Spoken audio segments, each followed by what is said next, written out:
invito a buscar en el Evangelio de Lucas, el capítulo 5, de los versículos 17 a 26.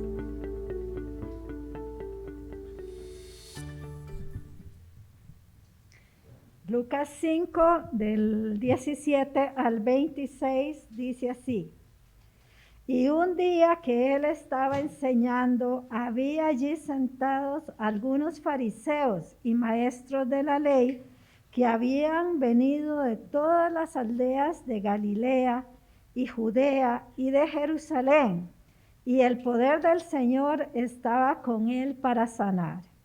Y he aquí, unos hombres trajeron en una camilla a un hombre que estaba paralítico y trataban de meterlo y ponerlo delante de Jesús. Y no hallando cómo introducirlo debido a la multitud, subieron a la azotea y lo bajaron con la camilla a través del techo, poniéndolo en medio delante de Jesús. Viendo Jesús la fe de ellos, dijo: Hombre, tus pecados te son perdonados. Entonces los escribas y fariseos comenzaron a discurrir diciendo: ¿Quién es este que habla blasfemias? ¿Quién puede perdonar pecados sino solo Dios? Conociendo Jesús sus pensamientos, respondió y les dijo: ¿Por qué discurrís en vuestros corazones? ¿Qué es más fácil decir: tus pecados te son perdonados, o decir: levántate y anda?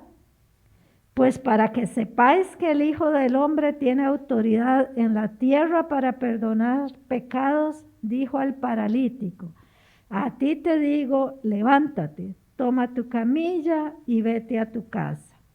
Y al instante se levantó delante de ellos, tomó la camilla en que había estado acostado y se fue a su casa glorificando a Dios.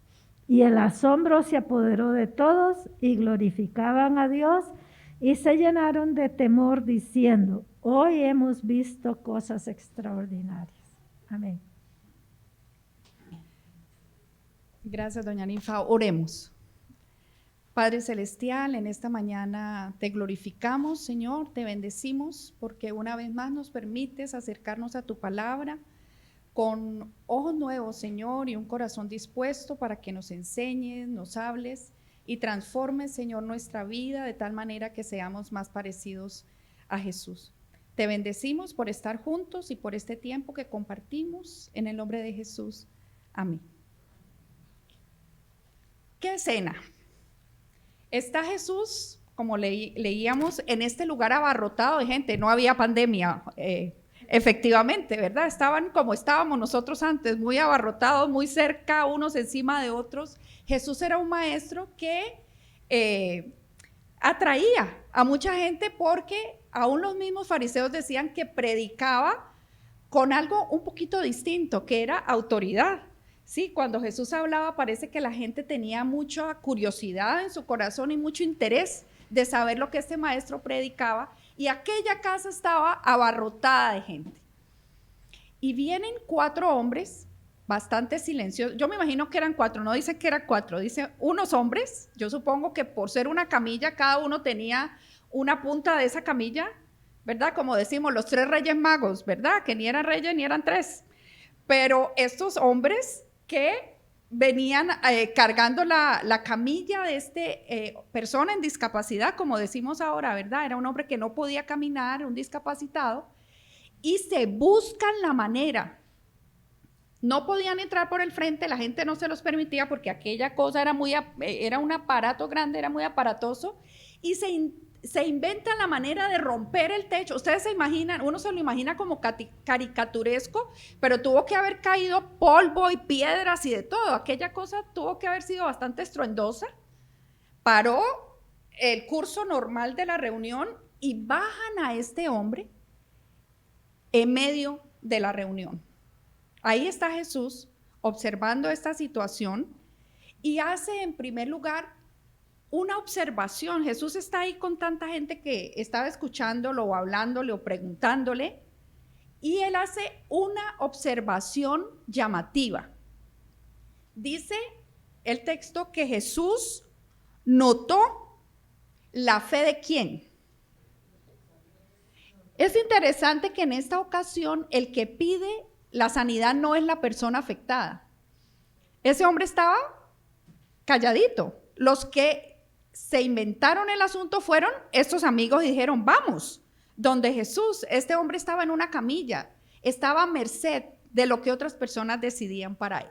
Pero Jesús nota, ve, observa la fe de estos hombres que no hablaron tampoco. Ahí no dice que estos hombres le pidieron a Jesús que por favor sanara a su hermano, a su amigo, casi hermano. Es evidente, está paralítico, ¿qué más van a querer?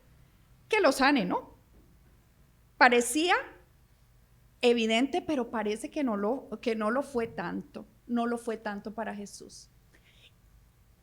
Jesús, en lugar de preguntar o decir, ¿y esto qué fue? ¿Ustedes por qué se atraviesan? ¿O qué pasó? ¿Qué quieren que yo haga? Como le preguntó a otras personas, ¿qué quieres que te haga? Jesús preguntó a otras personas. A él no le pregunta y hace una comparación que me parece sorprendente. Se dirige a otra área que no es la física en la vida de este hombre. Le dice, tus pecados te son perdonados. Eso es un área distinta a la que era evidente.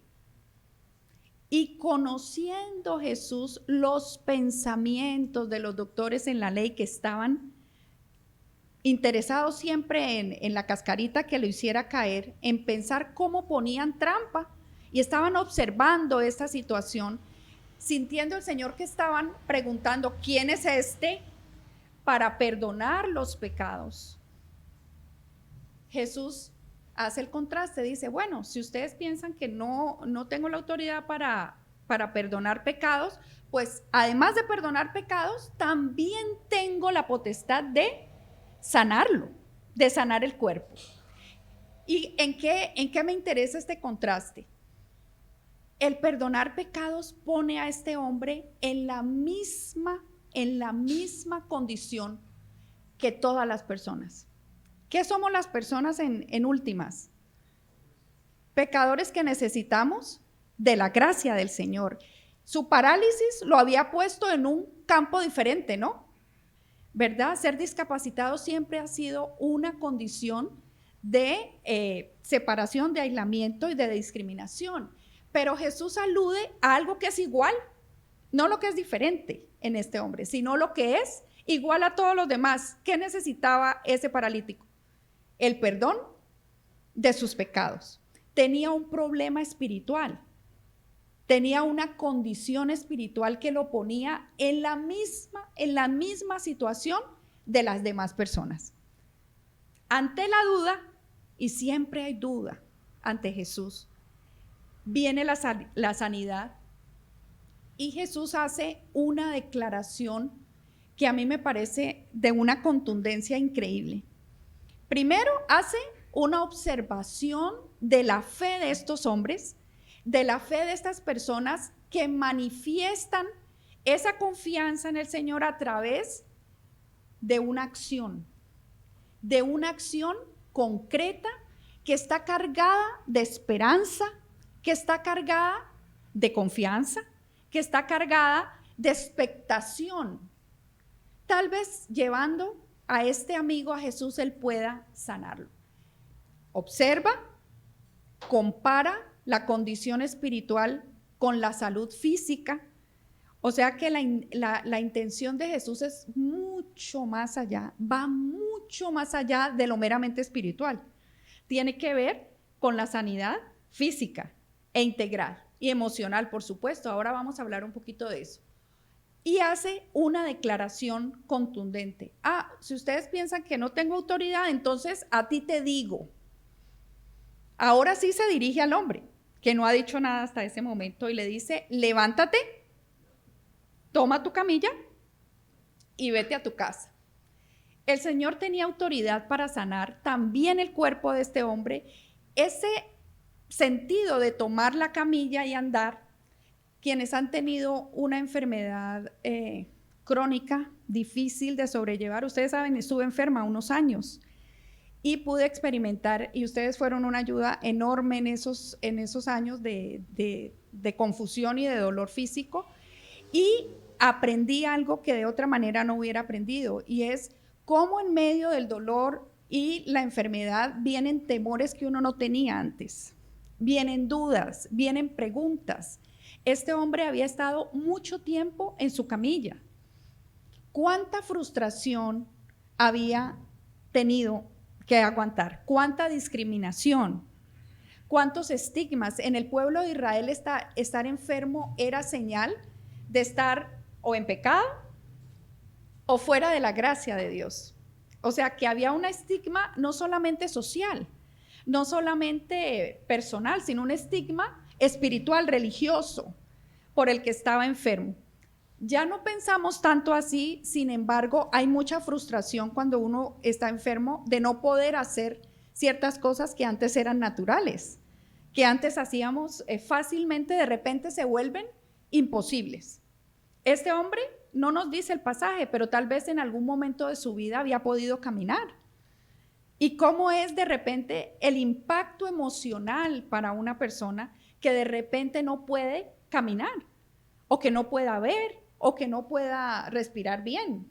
Bueno, los pacientes con COVID que atiendo, ¿verdad?, tienen secuelas a veces que los hacen temer porque hay trauma, ¿no?, en el hecho de estar hospitalizado o de estar en una situación de incertidumbre total, porque con el COVID no se sabe si vas mejorando o vas empeorando. De repente, de un día para otro, la máquina de 10 litros ya no te sirve, pasas a una de 20 y después, cuando ya te dicen vas para la UCI, ¿qué piensa una persona cuando le dicen te vamos a intubar? Hasta aquí llegué, ¿no? Y eso es sumamente traumático para una persona, enfrentarse cara a cara a la posibilidad de morir. Este hombre no estaba frente a una situación de muerte, pero sí frente a un peso emocional, frente a un peso espiritual y social muy grande. Que Jesús le diga, toma tu lecho y vete a tu casa, implica una restauración integral de la vida de este hombre. Tiene que ver con todas las áreas de su vida. Yo crecí en una iglesia bautista en Cali, ustedes saben, y cuando yo era niña éramos minoría.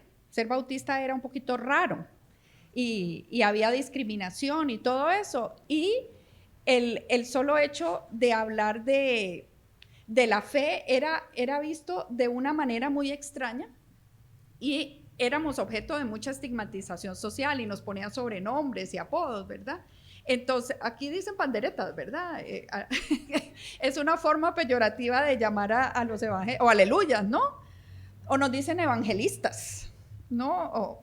Pero nada parecido a lo que somos. Entonces, de alguna manera, este hombre experimentaba en su propia vida toda esta situación que no era agradable, y que sin decir nada, sin pedir, el Señor fue capaz de notar su condición y de sacarlo y restaurarlo de una manera completa y rápida, instantánea. ¿Qué lecciones tenemos entonces de esas tres observaciones que estoy haciendo acerca del pasaje? Que el Señor hizo una observación muy específica de la fe de estos hombres, de lo que estaba pasando ahí, que era una acción, hace una comparación muy sorprendente en cuanto a la salud emocional, espiritual y a la salud física, y a una declaración muy contundente: levántate, toma tu lecho y vete a tu casa, camina. La fe, entonces, ¿cómo la definimos? Que vuelvo a mi observación inicial. Eso de definir la fe es difícil, porque tiene muchas aristas, muchas posibilidades, muchas capas de significación, la fe.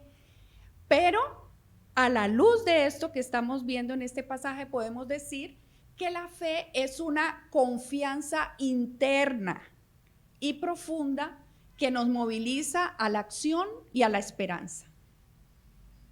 Es una disposición del corazón. Por años hemos creído que tener fe es ir a una iglesia. Y entre más grande y más negra la Biblia debajo del brazo, mejor, ¿verdad? Y la versión Reina Valera del 60, además, por supuesto. Entonces, hemos confundido a veces la fe con unas prácticas religiosas, hemos confundido la fe con una manera de vestirnos, hemos confundido la fe con una manera de hablar, o peor, por negación. No bailamos, no fumamos, no bebemos, como dice mi esposo, no bailamos apretadito, ¿verdad? Pero ¿será eso la fe? A la luz de lo que este pasaje nos muestra, podemos entender que es una acción que se origina en el corazón de las personas, en una confianza plena que nos moviliza, acciones que generen cambio. ¿Qué cambio fue para este hombre esta sanidad? ¿Cómo? Imagínenselo por un momento. Ha estado postrado por años. ¿Cómo sería volver a la casa por sus propios medios? Caminando. Ahora lo que no podía hacer es posible. Ahora puede tal vez trabajar, tal vez puede bañarse solo, tal vez puede ayudar a otros. Está reivindicado en su condición de ser humano sano, completo. Además, la fe es una fuerza de solidaridad y compromiso con los que nos necesitan. Si usted se olvida de todo lo demás que yo he dicho y se queda con esto, yo me quedo feliz. La fe es una fuerza de solidaridad por otros. La fe no es algo que se pueda vivir solamente en el corazón y nada más. ¿Sí? Jesús nos comparó con sal y con luz. Y dijo, la sal en el salero no sirve para nada. ¿La sal dónde sirve? En medio de la carne, que preserva y da sabor. Para eso usamos la sal. ¿Para qué estar todos juntos en la iglesia cantando y bailando y la gente afuera muriéndose de hambre o sufriendo abuso, violencia intrafamiliar, feminicidios y nosotros encantados dentro del salero? Qué bonitos que estamos juntos. Y está bien estar juntos, pero esta fuerza de solidaridad que mostraron estos hombres propició un cambio. Y propició un cambio importante, definitivo para la vida de este hombre. Y la fe siempre pone el bienestar integral de las personas en primer lugar. En primer lugar. A veces ponemos en primer lugar otras cosas, ciertas tradiciones, prácticas, ideas, pero no el bienestar integral de las personas. Para Jesús, el sábado había sido hecho a causa de las personas y no al revés. Por eso sanaba en sábado. Los discípulos comían con las manos sucias, ¿se acuerdan aquel pasaje? Decía, lo que contamina al hombre no es lo que entra por la boca, sino lo que sale del corazón. Jesús nunca puso el énfasis en las prácticas y en los rituales. Los discípulos, hombres comelones, pescadores, tenían hambre, agarran espigas el día de reposo y comen. Y los fariseos, estos mismos que están en este pasaje, empiezan a decir, ¿y esta gente? ¿Y por qué comen? Si es el día de reposo, no pueden comer, no pueden arrancar espigas. ¿Qué les contesta Jesús? Con una historia del pasado que ellos conocían muy bien, ¿verdad? Así como David entró al templo y se comió los panes. Eso hizo peor, dice Jesús. David la hizo más peor. Entró al templo y se comió los panes, no solo agarró las espigas, si eran panes consagrados, ¿no? Entonces, lo que importa realmente en nuestra fe es el bienestar integral de la gente. Que la gente tenga un espíritu sano, que sus pecados sean perdonados, que se reconcilien con Dios, pero también que tengan una vida emocional sana, que estén libres de ataduras de ideas equivocadas, irracionales, y que tengan cuerpos sanos.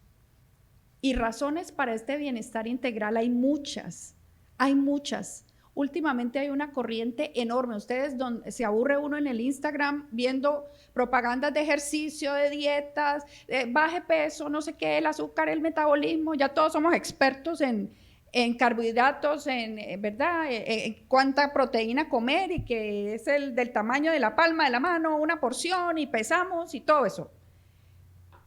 Así deberíamos tener igual énfasis en todas las áreas de la vida, porque los hombres y las mujeres somos seres integrales, que tenemos una mente con una voluntad, con unas decisiones, con unos pensamientos, tenemos un espíritu que es trascendente, que busca lo trascendente, que busca explicaciones más grandes que él mismo.